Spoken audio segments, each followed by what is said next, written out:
What's up, everybody? Josh Tapp here again, and welcome back to the Lucky Titan. Today, we're here with Luke Peters.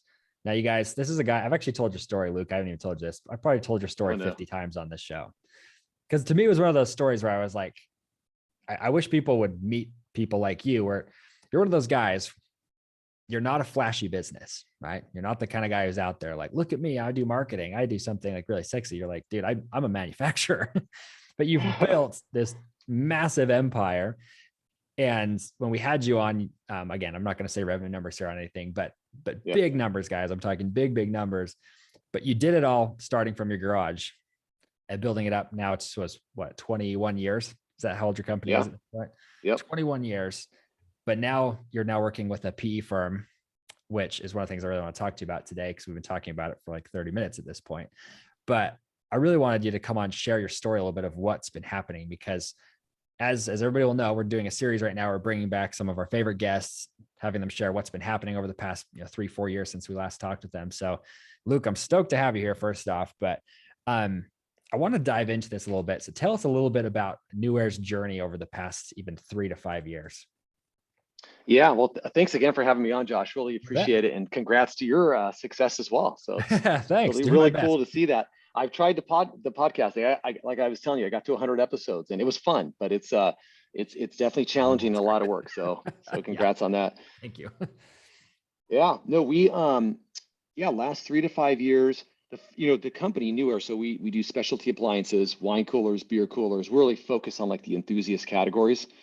And so things that we can have a lot of fun with. So the culture is fun, it's innovative, ice makers, and just trying to make really cool, fun products that people are going to want.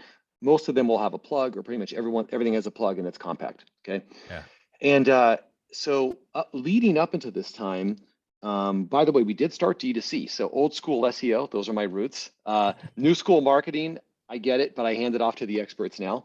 And we grew the team, but there was kind of like a breaking point. I would say it wasn't a breaking point, but it was just kind of like the company grew to a certain size and it needed a transition for the next level of growth. And that's where I just started focusing on people, and I wish I had done that sooner. So 5 years of just really focusing on bringing in the best people and then getting ourselves ready to become an investable business. So meaning prior to that, had a great company, but hey, what do investors want? They want financials they can trust. They want systems.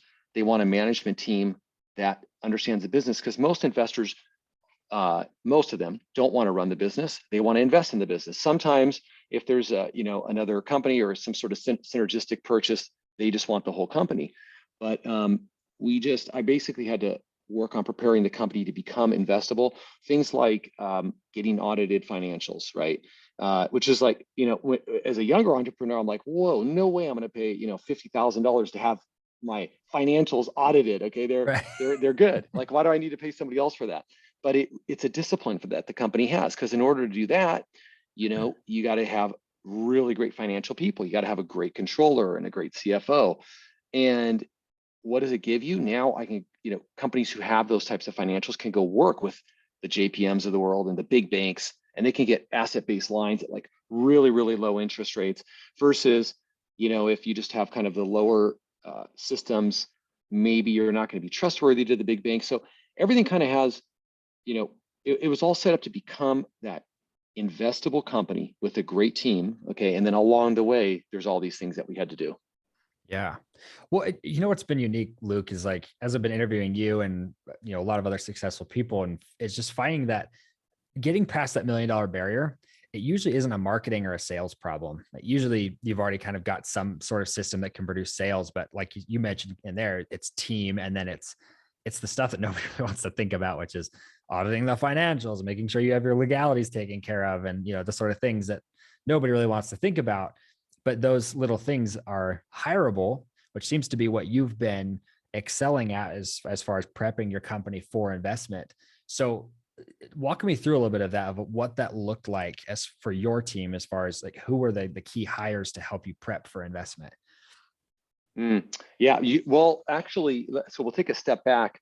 A lot of times, smaller companies, they won't have like a real clear hierarchy. And a lot of times, maybe the entrepreneur will be doing all the work and kind of getting his or her fingers into everything, right?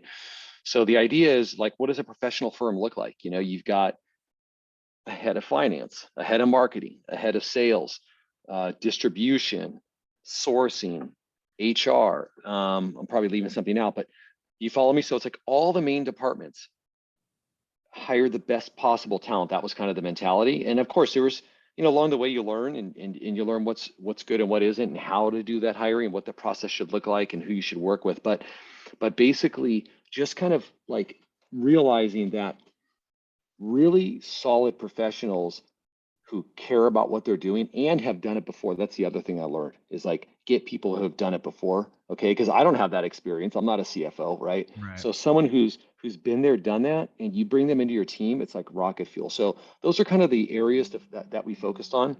And it took a while, because you don't just hire a head of finance, you got to hire the whole Right. team. You got to get the controller, you got to get all the, and then along the way, the other part was, and again, maybe a lot of the audience may not need all of these pieces, but for us, we need a really good ERP, okay, like a system that the company ran on, right? Right. So, anybody starting out should really make sure they've got a solid financial system, even if it is just QuickBooks Online, but something and they're doing everything through it properly and tracking all of that so that they know what their margins are at the end. And that allowed us to do that. You got to have, per customer, P&L, product margins all the way through with all the cost allocated correctly and GAAP accounting, and setting up financial in a GAAP format, Right. accruing properly, like all of these things that are important and that you're going to need that team to do will pay huge dividends later on. Yeah, yeah, I love that. But it's funny, and that's a great team to have. 'Cause I have my undergraduate in finance, so I thought I understood numbers. I'm like, hey, I can do this myself. About 3 years in, I remember bringing on an accountant and having him run it through QuickBooks. And I'm like, I'm doing a 60% margin. He's like, no, you're doing like a 20% margin. I remember being, Exactly. what the heck? Where's the money all being lost? Um, but yeah, so I agree with that entirely. So how big is your team right now? Are you able to say that? Yeah, we're about 50 in Cypress, California. We're mostly like pretty much somewhat remote. Okay, like Yeah. obviously the operations. We have a big warehouse, 100 we have 115,000 here. We're opening 100,000 on the East Coast, and so Wow. we Awesome. have a big footprint there, and we'll grow the team quite a bit this year. But we also have a solid team in the Belize. They handle all of our customer service. We got a solid team in Mexico. They do a lot of that. Team is built all the way up to like 10 people now or something like that, Wow.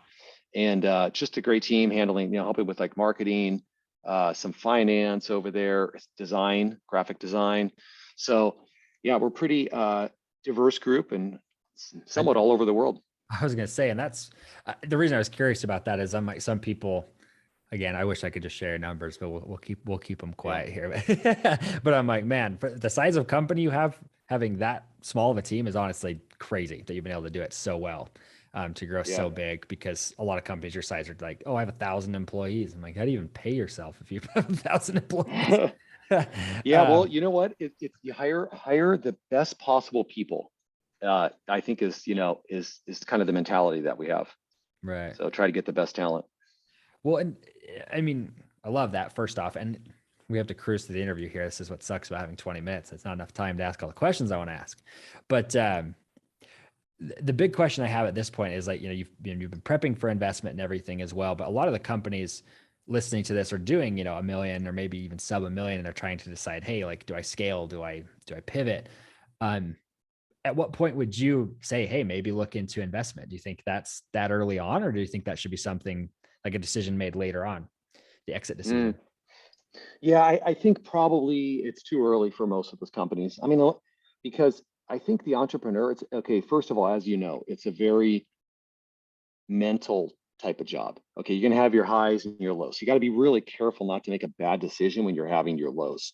Yeah. Um, you're just what what's someone going to be left with if they exit? On $1 million business, they're going to have to go right back to work. So if you've got something that's working, I would say what that pivot might look like or scale might look like is focus on the team. I'm assuming the product's solid, right? So first you got to Right. focus on the product. So that's everything. But after that, focus on building the team, which is another word for saying focus on building your business. Right. Yeah. Yeah. Building the So business up. bringing in an expert, someone to match. Obviously, sales and marketing is the first place probably that somebody should bring those expertise in, because then usually the entrepreneur is generating the sales and marketing. So, okay, bring somebody in who can do that. Now you don't have a job. Now you're making a business. Now somebody is working on the business when you're not. And there's a little bit more of you're probably going to have better energy to continue with the company versus being. I think if people exit when they're at $1 million, it's probably because they're just grinding, and it's just like beating them up and they want to get out. So that's a way to kind of say, hey, get back in it, because you're not going to get a big enough cash out. And you could, if you take that thing to say 5 million EBITDA, or try to hit that magic number, $1 million, on the profit side, then it's really going to be worth something. Yeah. I would agree with that. And that's why I was just kind of curious, because I was coached when we were right around $1 million. They're like, hey, you should go out and, you should be the acquirer. So be acquiring other companies. And then, so you're building up a big enough asset. And it's not even like, hey, you're coming at this from an investor perspective. You're coming at it as, hey, I need to build a large enough asset that makes me purchasable. And, so from my perspective, I was like, hey, I can invest in other companies, but nobody was even looking at buying our company because we're not even on the map yet for a PE firm, especially. So for you guys, you've recently just had a PE firm enter with you guys, right? They've invested with you guys at this point.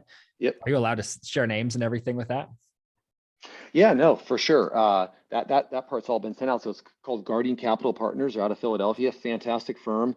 They're just kind of like us. We're kind of a scrappy company, a humble group, and just work hard. And they're the same way. And they have a fantastic team. So we still run the business. They assist us with a lot of other expertise. And the idea is just to grow together for the next exit. Love that. And so Yep. how'd you choose them? I'm just curious, because like you and I have talked about, I've worked with a lot of VC firms and PE firms, and a lot of them, they're just jerks. They're just not fun to work with. Yeah. So I'm just curious Yeah. how you picked one without fear. Yeah.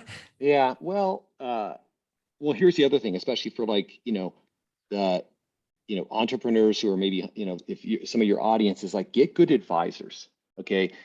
Find a way to get good advisors. It could be the problem with some of the networking groups is like, sometimes you might be surrounded with a lot of companies your same size. Try to find people who are like, 10 million, 20 million, whatever, just a lot bigger than you are, because they've been there, done that. And I had some really good advisors who have been through the PE multiple. I had like 3 of them actually.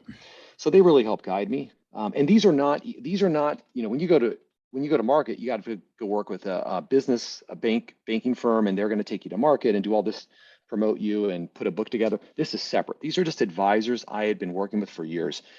And basically, you got to interview all the PE groups. So we had a lot of interest. We had choices on who we wanted to work with. So that's good. Not everybody's just, we were really fortunate to have that opportunity. Sometimes you may only have 2 or 3 companies or groups that are interested in investing, and then you're going to have to decide who to go with. But yeah, so that's a long answer. Short answer is we had some choices, and worked out with a good group. Well, I'm glad you end up with it. And I want to discuss kind of the deal here a little bit, because I hope we can open people's mind, because I talk about acquisitions a lot on this show, and we have a lot of guests talk about it and the ways to go about buying. But I wanted to just kind of prove the point with your story here, is that there's not just Yeah. one way to buy or sell a company. It's not like cash out or nothing, right? It's not buy or whatever. It's like, in your case, you sold a percentage of the company, and you're keeping a percentage of the company so that you can almost double dip, right? Yep. Yep. So walk us through Yeah. that detail. Yeah. So, well, typically, like a PE deal is just I mean, I guess in the old days they just call it like a leverage buyout. So they're bringing in their own equity, Mhm. and then the company that's acquired, oftentimes they don't want to run the business. They're buying the management team and the company, and it's an investment. So I still retain a large minority. They buy the majority, and also there's a good chunk that's set aside for for some of the key staff of the company as well. So there's opportunities for a lot of people to grow. That's also a really nice part of it. Love it. Yeah, and that's how most of the deals work. Not all of them. There's different ways, and it also depends on the size of the company. Sometimes with smaller companies, it's going to be 100% buyout. It might be an earnout. So the bigger you can grow your company, kind of the more opportunities you're going to have, because these deals are really expensive for them to do. Okay, and since they're expensive, they're not looking at companies. Generally, they're not looking at companies that are maybe at $1 million level of profit, even a profit. It's so much work that a lot of times PE groups, their minimums are going to be like 5 million. Okay, and that's kind of where they'll start. So that gives a good idea of, now for marketing companies it could be different, but there's I would say that's generally, about right. Yeah. is that about right? Yeah, because it's a Yeah. lot of dollars, on their part, and a lot of diligence and time and everything to do the deal.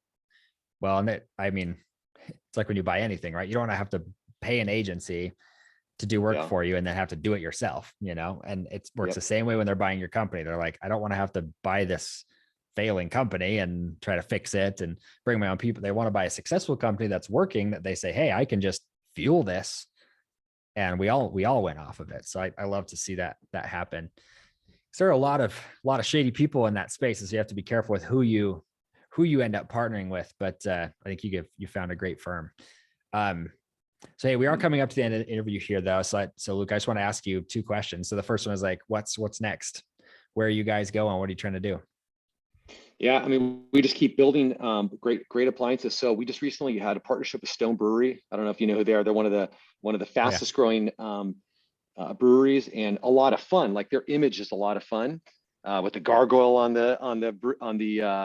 their designs. And so now we're making beer coolers. We got their cool design team at work there. So doing more projects like that. We're getting into just a lot of fun beer, ice, and wine categories. Others as well. We do heating, cooling, all kinds of refrigeration.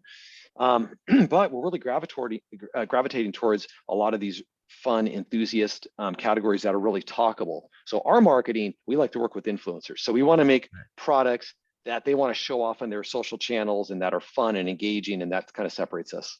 yeah, I love that. It's cool you guys have an influencer strategy. I wish I had more time because I would have dove further into that. But Yeah. just to kind of wrap up the interview, what would be your final parting piece of guidance for our audience?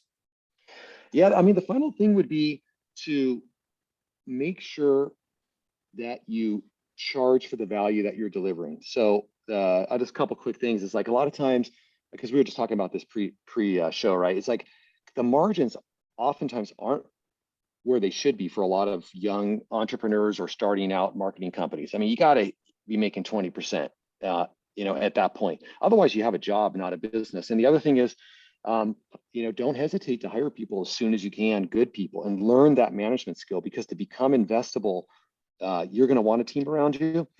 And when you have that team around you, it's going to reduce your stress. It's going to allow you to push that company harder, bigger, faster, and longer. So those are the main things I wish I'd done sooner.